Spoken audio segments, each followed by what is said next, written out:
नमस्कार। स्वागत है आपका न्यूज लॉन्चर पर। मैं हूं अशोक वानखड़े। लेकर आया हूं आपका अपना कार्यक्रम द एक्सरे। एक्स पर यानी ट्विटर पर दो वीडियो आए। दोनों वीडियो महाराष्ट्र के हैं। महाराष्ट्र में चुनाव बिल्कुल पीक पर है। इंडिया गठबंधन की तरफ से सभी बड़ी नेता, राहुल गांधी भी लगातार महाराष्ट्र में भ्रमण कर रहे हैं। बड़ी बड़ी रैलीज आयोजित हो रही है। दूसरी ओर एनडीए गठबंधन से प्रधानमंत्री नरेंद्र मोदी जी, गडकरी जी, अमित शाह जी लगातार महाराष्ट्र के दौरे बढ़ा रहे हैं। प्रधानमंत्री जी ने एक वक्तव्य में कहा कि जो भारी जीत हमको हरियाणा में मिली, वैसे ही महाराष्ट्र में मिलने वाली है। हरियाणा के मिली जीत के बाद जो उत्साह उनके कार्यकर्ताओं में है, लेकिन प्रधानमंत्री जी की बॉडी लैंग्वेज वक्तव्य तो दे रही थी, लेकिन वो कॉन्फिडेंस दिखाई नहीं दे रहा था। वो इसलिए कि वो भी जान रहे हैं कि हरियाणा और महाराष्ट्र एक नहीं है। जीत वैसी हो ना हो, ये तो नतीजों के बाद ही पता पड़ेगा, लेकिन हरियाणा से भी बदतर हालत उनके रैली में आने वाले लोगों की दिख रही है। एक वीडियो में जहां नरेंद्र मोदी जी की रैली है, पूरी कुर्सियां खाली दिख रही है। कुछ लोग कुर्सियों पर बैठे हैं, वो भी बीच बीच से उठ के भागते हुए दिखाई देते हैं। और एक दूसरा वीडियो है जहां लाखों की तादाद में लोग राहुल गांधी को सुनने जा रहे हैं। ऐसा ही कुछ मंजर हरियाणा में भी था।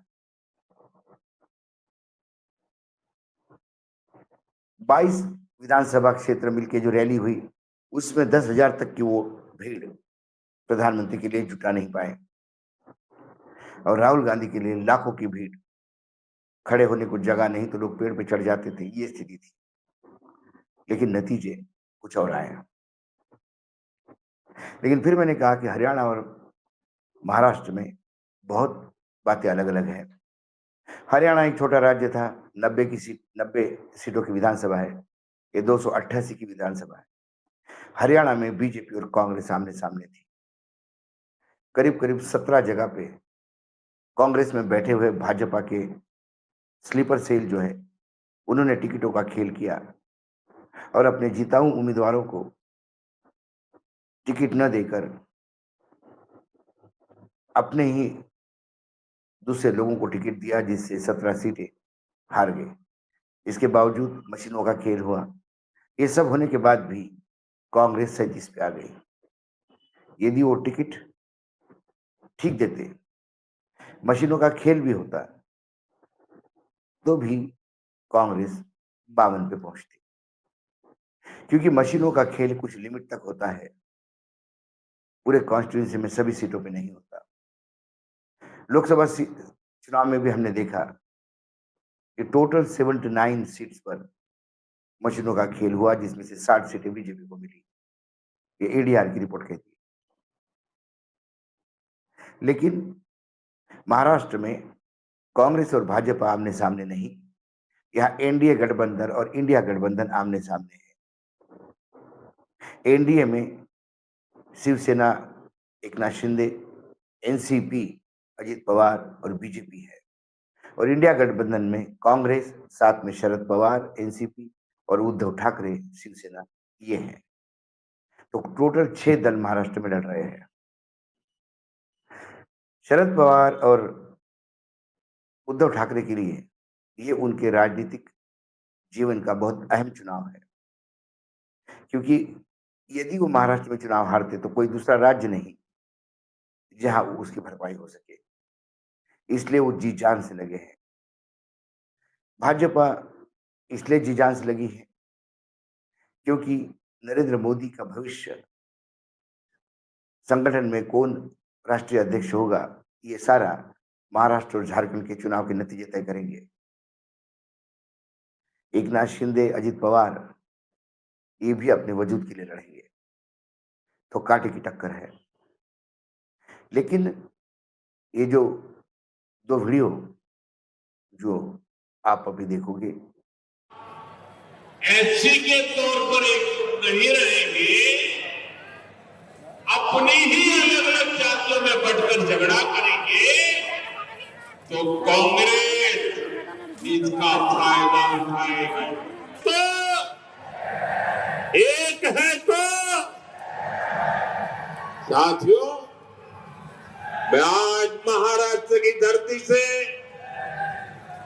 हरियाणा के अपने भाई बहनों का विशेष आभार व्यक्त कर रहा हूं। एक है तो सेफ है के मंत्र पर चलते हुए कांग्रेस की साजिश को नाकाम किया। उन्होंने विधानसभा चुनाव में वहां कांग्रेस को धूल चटा दी, और अभी 1 महीने पहले हुआ है, वहां के लोग भूले नहीं है।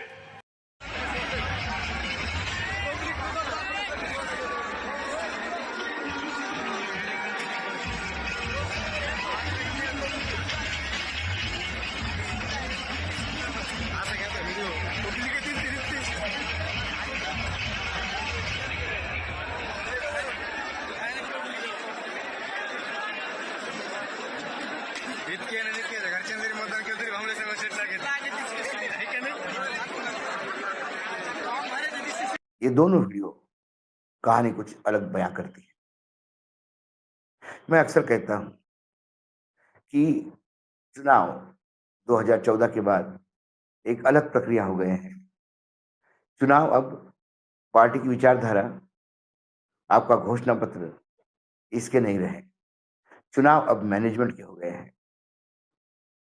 ऐसी ही रैलियां विधानसभा के चुनाव के समय अखिलेश की यात्रा में दिखती थी। ऐसी ही भीड़ रास्ते में उमड़ती थी। लेकिन तब भी मैंने कहा था कि ये बेरर चेक है। इस भीड़ को आप बूथ तक लेके नहीं जाएंगे तो ये आपके अकाउंट में क्रेडिट नहीं होगा, नहीं तो इसका मोल रद्दी का भी नहीं है। ऐसा ही महाराष्ट्र में है।